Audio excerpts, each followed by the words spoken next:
Hello, we are reading The Magician's Nephew by C.S. Lewis, illustrated by Pauline Baynes. And chapter 1 is called The Wrong Door. This is a story about something that happened long ago when your grandfather was a child. It is a very important story because it shows how all the comings and goings between our own world and the land of Narnia first began. In those days, Mr. Sherlock Holmes was still living in Baker Street, and the Bastables were looking for treasure in the Lewisham Road. In those days, if you were a boy, you had to wear a stiff Eton collar every day, and schools were usually nastier than now. But meals were nicer, and as for sweets, I won't tell you how cheap and good they were, because it would only make your mouth water in vain. And in those days there lived in London a girl called Polly Plummer. She lived in one of a long row of houses which were all joined together. One morning she was out in the back garden when a boy scrambled up from the garden next door and put his face over the wall. Polly was very surprised because up till now there had never been any children in that house, but only Mr. Ketterley and Miss Ketterley, a brother and sister, old bachelor and old maid, living together. So she looked up, full of curiosity. The face of the strange boy was very grubby. It could hardly have been grubbier if he had first rubbed his hands in the earth and then had a good cry and then dried his face with his hands. As a matter of fact, this was very nearly what he had been doing. "Hullo," said Polly. "Hullo," said the boy. "What's your name?" "Polly," said Polly. "What's yours?" "Diggory," said the boy. "I say, what a funny name," said Polly. "It isn't half so funny as Polly," said Diggory. "Yes, it is," said Polly. "No, it isn't," said Diggory. "At any rate, I do wash my face," said Polly, "which is what you need to do, especially after—" And then she stopped. She had been going to say, "after you've been blubbing," but she thought that wouldn't be polite. And here they are in the yard.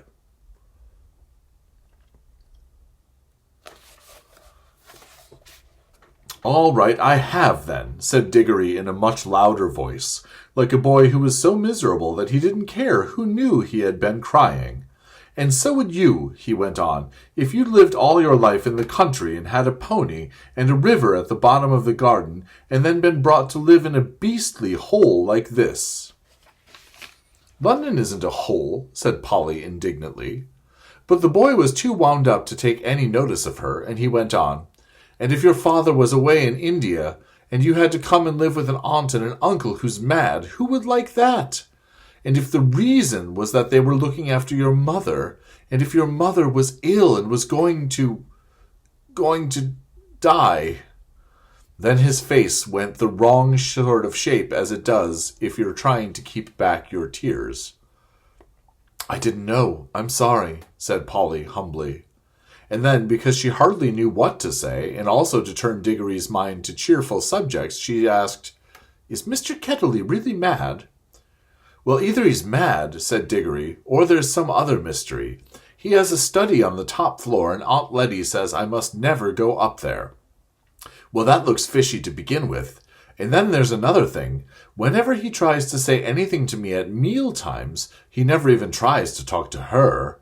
She always shuts him up. She says, 'Don't worry the boy, Andrew,' or 'I'm sure Diggory doesn't want to hear about that,' or else, 'Now, Diggory, wouldn't you like to go out and play in the garden?' What sorts of things does he try to say?" "I don't know. He never gets far enough. But there's more than that. One night, it was last night, in fact, as I was going past the foot of the attic stairs on my way to bed, and I don't much care for going past them either, I'm sure I heard a yell. Perhaps he keeps a mad wife shut up there. Yes, I've thought of that. Or perhaps he's a coiner.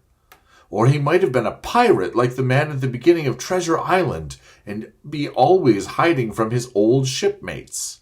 "How exciting," said Polly. "I never knew your house was so interesting." "You may think it interesting," said Diggory, "but you wouldn't like it if you had to sleep there." How would you like to lie awake listening for Uncle Andrew's step to come creeping along the passage to your room? And he has such awful eyes." That was how Polly and Diggory got to know one another. And as it was just the beginning of the summer holidays and neither of them was going to the sea that year, they met nearly every day. Their adventures began chiefly because it was one of the wettest and coldest summers there had been for years. That drove them to do indoor things, you might say indoor exploration. It is wonderful how much exploring you can do with a stump of candle in a big house or in a row of houses.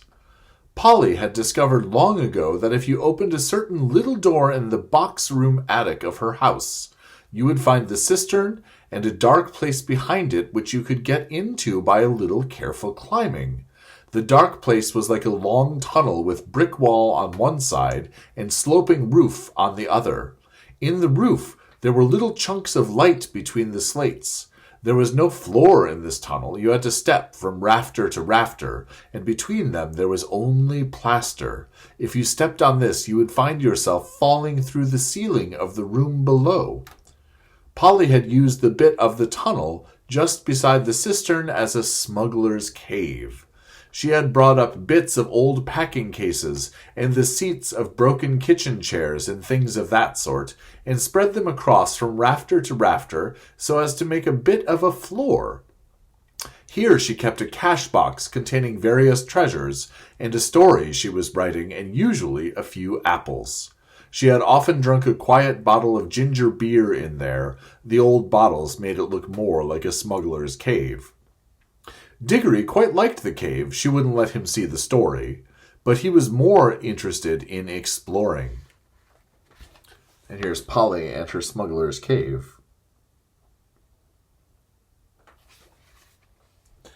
"Look here," he said. "How long does this tunnel go on for? I mean, does it stop where your house ends?" "No," said Polly. "The walls don't go out to the roof. It goes on. I don't know how far." "Then we could get the length of the whole row of houses." "So we could," said Polly. "And oh, I say." "What?" "We could get into the other houses." "Yes, and get taken up for burglars. No thanks." "Don't be so jolly clever. I was thinking of the house beyond yours." "What about it?" "Why, it's the empty one. Daddy says it's always been empty ever since we came here." "I suppose we ought to have a look at it, then," said Diggory. He was a good deal more excited than you'd have thought from the way he spoke. For of course he was thinking, just as you would have been, of all the reasons why the house might have been empty so long. So was Polly. Neither of them said the word haunted. And both felt that once the thing had been suggested, it would be feeble not to do it. "Shall we go and try it now?" said Diggory. "All right," said Polly. "Don't if you'd rather not," said Diggory. "I'm game if you are," said she. "How are we to know when we're in the next house but one?" They decided they would have to go out into the box room and walk across it, taking steps as long as the steps from one rafter to the next. That would give them an idea of how many rafters went to a room. Then they would allow about 4 more for the passage between the 2 attics and Polly's house, and then the same number for the maid's bedroom as for the box room. That would give them the length of the house.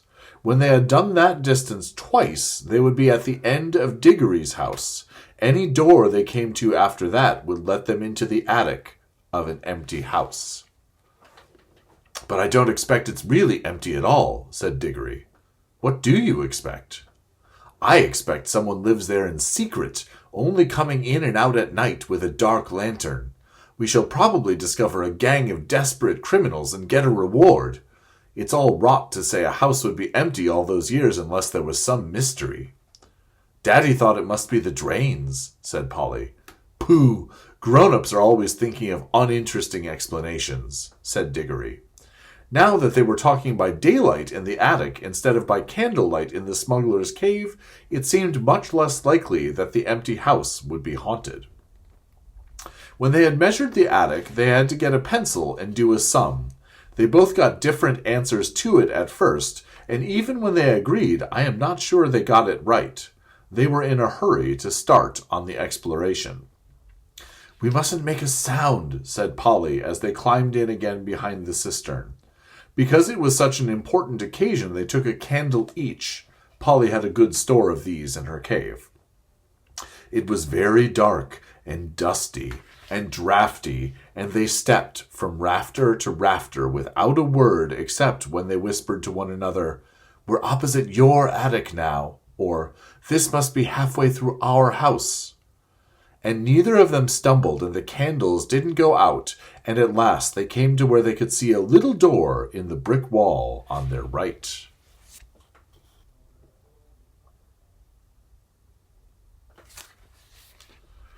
There was no bolt or handle on this side of it, of course, for the door had been made for getting in, not for getting out. But there was a catch, as there often is on the inside of a cupboard door, which they felt sure they would be able to turn. "Shall I?" said Diggory. "I'm game if you are," said Polly, just as she had said before. Both felt that it was becoming very serious, but neither would draw back. Diggory pushed round the catch with some difficulty. The door swung open, and the sudden daylight made them blink. Then, with a great shock, they saw that they were looking not into a deserted attic, but into a furnished room. But it seemed empty enough. It was dead silent. Polly's curiosity got the better of her. She blew out her candle and stepped out into the strange room, making no more noise than a mouse. It was shaped, of course, like an attic, but furnished as a sitting room. Every bit of the walls was lined with shelves, and every bit of the shelves was full of books. A fire was burning in the grate. You remember that it was a very cold, wet summer that year. And in front of the fireplace, with its back toward them, was a high-backed armchair. Between the chair and Polly, and filling most of the middle of the room, was a big table piled with all sorts of things, printed books, and books of the sort that you write in, and ink bottles and pens and sealing wax and a microscope. But what she noticed first was a bright red wooden tray with a number of rings on it. They were in pairs, a yellow one and a green one together, then a little space, and then another yellow one and another green one. They were no bigger than ordinary rings, and no one could help noticing them because they were so bright. They were the most beautifully shiny little things you can imagine. If Polly had been a very little younger, she would have wanted to put one in her mouth. The room was so quiet that you noticed the ticking of the clock at once. And yet, as she now found, it was not absolutely quiet either. There was a very, very faint humming sound. If vacuum cleaners had been invented in those days, Polly would have thought it was the sound of a hoover being worked a long way off, several rooms away and several floors below. But it was a nicer sound than that, a more musical tone, only so faint that you could hardly hear it. "It's all right, there's no one here," said Polly over her shoulder to Diggory. She was speaking above a whisper now, and Diggory came out, blinking and looking extremely dirty, as indeed Polly was, too. "This is no good," he said. "It's not an empty house at all. We'd better leave before anyone comes." "What do you think those rings are?" said Polly, pointing to the colored rings. "Oh, come on," said Diggory. "The sooner—" He never finished what he was going to say, for at that moment something happened. The high-backed chair in front of the fire moved suddenly, and there rose up out of it, like a pantomime demon coming up out of a trapdoor, the alarming form of Uncle Andrew. They were not in the empty house at all. They were in Diggory's house and in the forbidden study. Both children said, "Ooh," and realized their terrible mistake. They felt they ought to have known all along that they hadn't gone nearly far enough. Uncle Andrew was tall and very thin. He had a long, clean-shaven face with a sharply pointed nose and extremely bright eyes and a great tousled mop of gray hair. Diggory was quite speechless, for Uncle Andrew looked 1,000 times more alarming than he had ever looked before. Polly was not so frightened yet, but soon she was. For the very first thing Uncle Andrew did was to walk across to the door of the room, shut it, and turn the key in the lock. Then he turned round, fixed the children with his bright eyes, and smiled, showing all his teeth.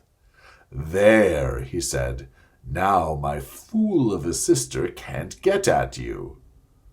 It was dreadfully unlike anything a grown-up would be expected to do.